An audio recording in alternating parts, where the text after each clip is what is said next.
Hello guys and welcome to another video. Today I'm going to show you the top 10 best guns you should use in version 1.11. Also, before we start, here's a disclaimer. This list is for update 1.11 and was recorded in July 2022. When you are watching this, the list might be different because of updates, so I'd suggest you to check the pinned comment for any changes. Without further ado, let's get into the video.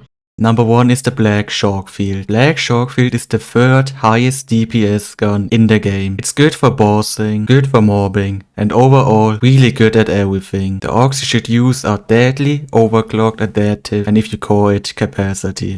Number 2. Black Hotspot. The Hotspot has an infinite range, which makes it good for long distance bossing. It has fast fire rate, which makes it good for mobbing. It's the second best gun overall. For orcs, use Deadly, Overclocked, Adaptive, and if you call it Pinpoint. Number 3. The Proton Arc. The Proton Arc is very good for bossing. It's the highest DPS gun in the entire game. It's bad against multiple bosses, because the arc can only hit one zombie at a time. The arcs you should use are Deadly, Overclocked, Adaptive, and Pinpoint, if you call it. Number 4. The Festungsbrecher, or how the fuck you say it. The Festungsbrecher is expensive to buy. It costs 40,000 base credits and 2,500 planet tokens. It has cheap orc and ammo cost than the Jupiter and more DPS. It's good against multiple bosses because of the Pierce Blast effect. Also, keep in mind, when you have it max scored, Shockfield is better at mobbing. But if you still want to use it, then get Deadly, Overclocked, Skeletonized, and Capacity as the fourth arc.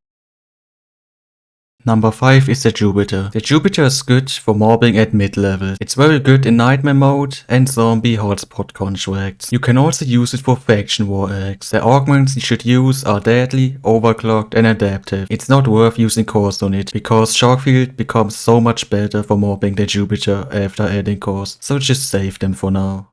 Number 6. The Black Hornet. The Black Hornet is the second highest DPS gun in the game. It's good for bossing, but it has low base DPS. It needs tier 5 sniper mastery to get more DPS than Shockfield. The best way to level up sniper mastery is with Jupiter. The orcs you should use are Deadly, Overclocked, Capacity, and Pinpoint if you call it. And yes, Capacity gives more DPS than Pinpoint, which is why Capacity is third and not fourth.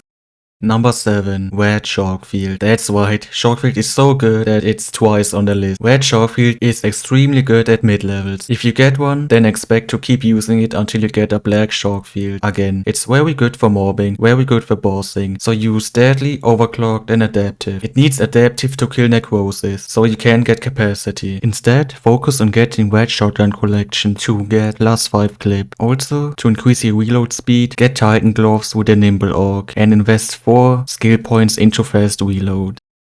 Number 8. The Zerfallen. The Zerfallen should only do 1/2 damage to bosses, but in update 1.11 it's bugged and does exactly as much damage as it says. Because of this bug, it's very good for killing bosses. It's also good for faction war act and contracts on uranium mine. It's very bad for mobbing unless you're a very experienced player. The orcs you should use are Deadly, Overclocked, Skeletonized, and Adaptive as the fourth orc. Number 9. Black Shredder. The Shredder is good for mobbing, but only when you max core it. Specifically, very good for virus samples. It has fairly cheap ammo, especially for its mobbing ability. As I said, it's only good when you max core it, and it works the best when you use the Assault. It's not recommended for heavy and medic. The orcs you should use are Deadly, Overclocked, Skeletonized, and Biosynthesis as the fourth orc. Number 10. Wait, I lied. This is a top 9 list. All other guns are just not worth using if you have any of these, specifically Shockfield. But if you're thinking to yourself, what about this gun? Isn't this gun good? The answer is probably no. There are lots of very overrated and overhyped guns, which Primo has done a video about. So I suggest you to check it out. It should be on your screen right now, or in the description, and also in my pinned comment. Anyway, that's about it for the video. I hope you enjoyed, and thanks for watching.